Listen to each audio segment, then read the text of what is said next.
Ce mardi 23 janvier, Alexandra Sonac, une éleveuse qui participait à un barrage dressé sur la RN 20 entre Toulouse et Andorre par des agriculteurs en colère, est décédée. La femme d'une trentaine d'années a été percutée par une voiture, et sa fille de 12 ans, grièvement blessée, a succombé à ses blessures en fin de journée. Le mari d'Alexandra est actuellement en soins intensifs.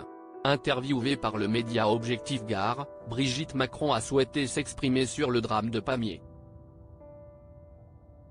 La première dame a exprimé toute son émotion et toute sa solidarité parce que c'est tellement difficile ce que vivent les agriculteurs, a débuté, avec une voix émue, l'épouse du président de la République.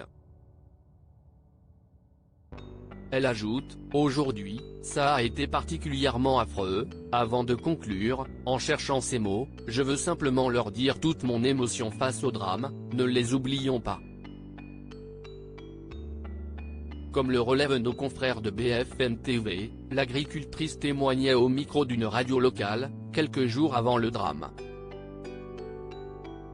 Elle y expliquait les raisons de sa colère et de sa mobilisation. « Je travaille depuis 2016, mon mari, si esti son exploitation familiale, ça cesse d'empirer d'année en année. Je ne suis pas désespérée parce que j'aime mon métier, mais il y a un gros ras-le-bol, oui », avait-elle déclaré. Les 3 personnes qui étaient à bord de la voiture qui a percuté la famille ont été mises en garde à vue en Ariège. Il s'agit d'un homme et de 2 femmes de nationalité arménienne, visés par une obligation de quitter le territoire français, au Kiev, selon une source proche de l'enquête. Brigitte Macron, ses plus beaux looks en 2024. Il s'agirait d'un accident selon un communiqué du procureur de la République de Foix, Olivier Mouisset. L'accident s'est produit entre 5h30 et 6h. Le véhicule a percuté, en pleine nuit, et sans éclairage public à proximité, un mur de bottes de paille, érigé sur toute la hauteur jusqu'au pont, et alors que ce mur de paille était recouvert d'une grande bâche noire.